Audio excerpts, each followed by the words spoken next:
So Shakespeare plays, similar to Disney animated musicals, often have a moment in the first act where the protagonist states very clearly her desire. Belle wants more than this provincial life. Ariel wants to be a part of that world. Moana wants to travel toward that line where the sky meets the sea. Anna wants to build a snowman, which is symbolic of her deeper desire for a meaningful connection with her sister, and so on. You get the point. In Act 1 of Shakespeare's The Merchant of Venice, the audience is introduced to two major plot lines with at least 4 different characters singing their songs about the desire that will drive the rest of the play. So here, we're going to go through Act 1 of The Merchant of Venice play by play to see how Shakespeare sets up this highly problematic comedy.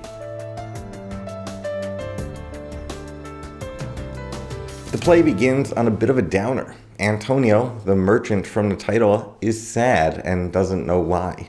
His 2 buddies try to help him figure it out, and so the scene begins with a bit of mystery. Why is Antonio sad? Through the proposals of his gossipy buddies, we find out that Antonio has a good deal of money invested in merchant ships traveling abroad. That's a reasonable guess as to the cause of his sadness, but Antonio dismisses this outright. Believe me, no. I thank my fortune for it. My ventures are not in one bottom trusted. Therefore, my merchandise makes me not sad. So that's not it. He dismisses proposals that he is in love with a fie, and his friends are left to conclude that maybe he's just a sad guy. Maybe it's just his nature to be sad. The mystery of Antonio's sadness is left unsolved at this point. Enter Bassanio. Bassanio's presence changes the entire tone of the stage. Rather than talking about sadness, he bursts onto the stage saying, "Good seniors both, when shall we laugh? Say, when?" He's full of life and laughter, and throughout the play, he is going to constantly be inviting people to dinner like this. It's no wonder that nearly everyone in this play is going to want to be closer to Bassanio. His appetite for food and laughter seems to be inexhaustible. Antonio's friends leave him to be cheered up by Bassanio, who they label as his closest friend. Once they exit, Bassanio's friends take a different approach with Antonio. Rather than try to comfort him, Gratiano decides to dunk on him for a bit. He accuses Antonio of acting sad in order to seem wise. There are a sort of men whose visages do cream and mantle like a standing pond, and do a willful stillness entertain with purpose to be dressed in an opinion of wisdom, gravity, profound conceit. He accuses Antonio of trying to construct a withdrawn or reticent social identity in order to be seen as wise in that way that sometimes sad people are thought to be wise. Gratiano thinks that this is a stupid strategy. If you're going to be playing a part in life, he says, you should choose to play the fool and laugh. Have a good time. Enjoy his life rather than be thought intelligent or serious or whatever. This accusation that Antonio only appears wise sets up something that will come up again and again in this play. A classic Shakespeare investigation of appearances and the way those appearances interact with the authentic experience. But more on that in future videos. Gratiano and Lorenzo will eventually exit, and this leaves Bassanio and Antonio alone on the stage. Bassanio first tries to make some small talk about how crazy Gratiano is, but Antonio's having none of it. He goes straight to the point. Tell me now what lady is the same to who you swore a secret pilgrimage that you today promised to tell me of. Bassanio doesn't answer straight away. Instead, he wants to establish some context for his response. He explains how he's in a lot of debt, particularly debt to Antonio. To you, Antonio, I owe the most in money and in love, he says, which sets up another interesting trend in this play, the coupling of money and financial exchange with love. Owing money and owing love appear on the same line. They appear as though they function in the same way. Antonio doesn't seem to care about either debt, it seems. He assures Bassanio that my purse, my person, my extremest means lie all unlocked to your occasions. This is all prologue to Bassanio asking Antonio for more money. That lady he promised to tell Antonio about today lives in a place called Belmont. She is, as he says, a lady richly left, and she is fair, and fairer than that word, of wondrous virtues. So she's rich, she's pretty, and she's virtuous, and in that order, it seems. So this establishes pretty clearly what Bassanio wants out of this play.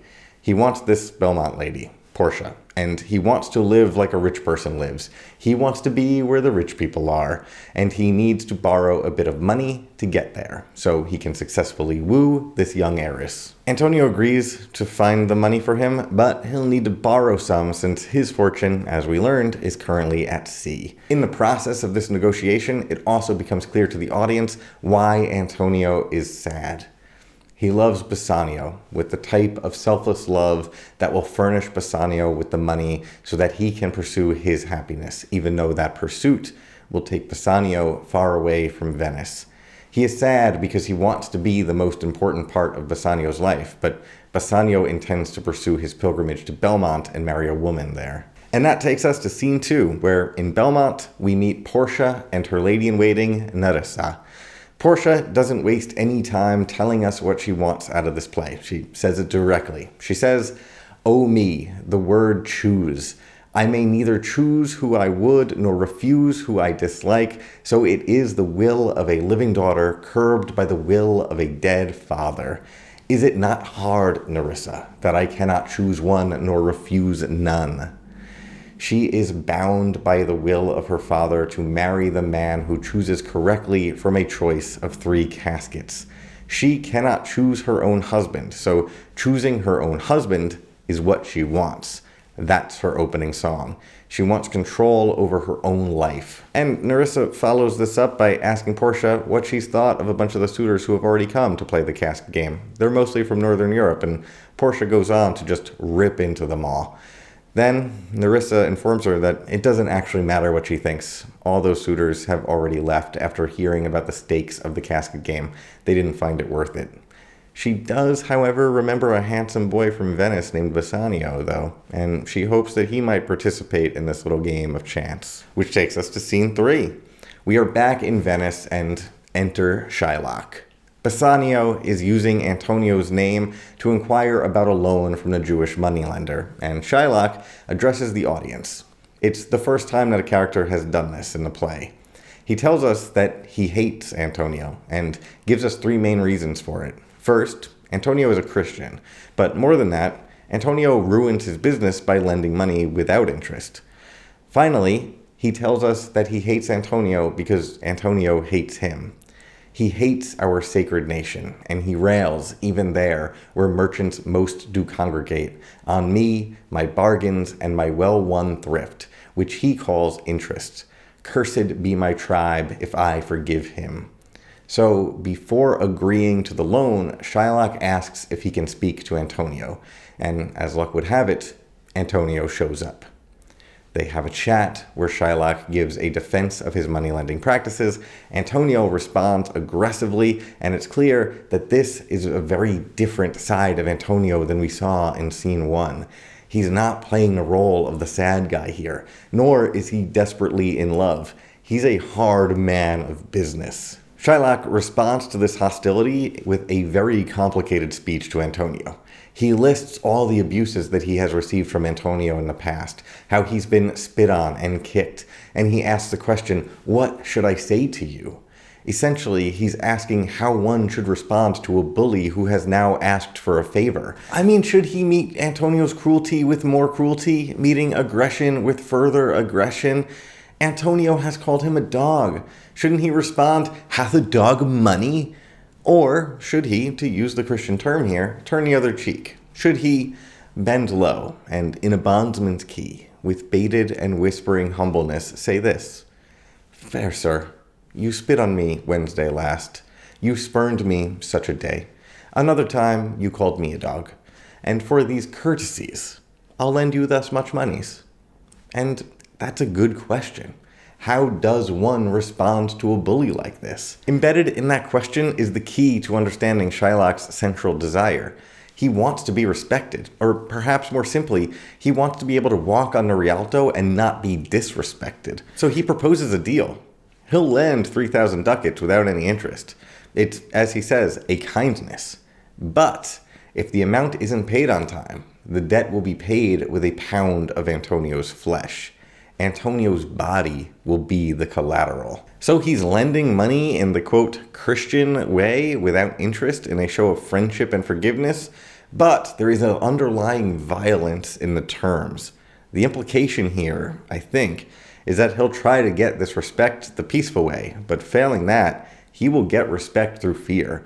One way or the other, Shylock will be able to walk down the Rialto without being kicked by the end of this play.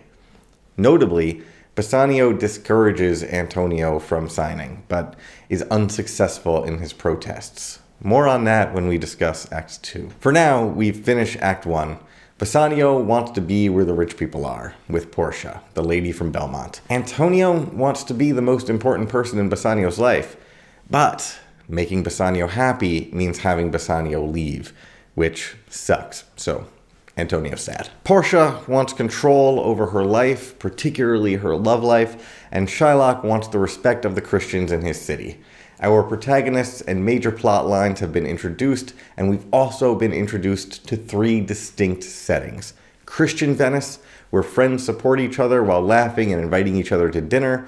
Belmont, where Porsha sits on an abundance of wealth but with an uncertain and constrained future. And Jewish Venice, where a dehumanized population yearns to be treated fairly. The stage is set for this play. And we're going to continue reading next week as we go through Act 2, play by play. Please subscribe to be notified when that video comes out and for when future seasons come out.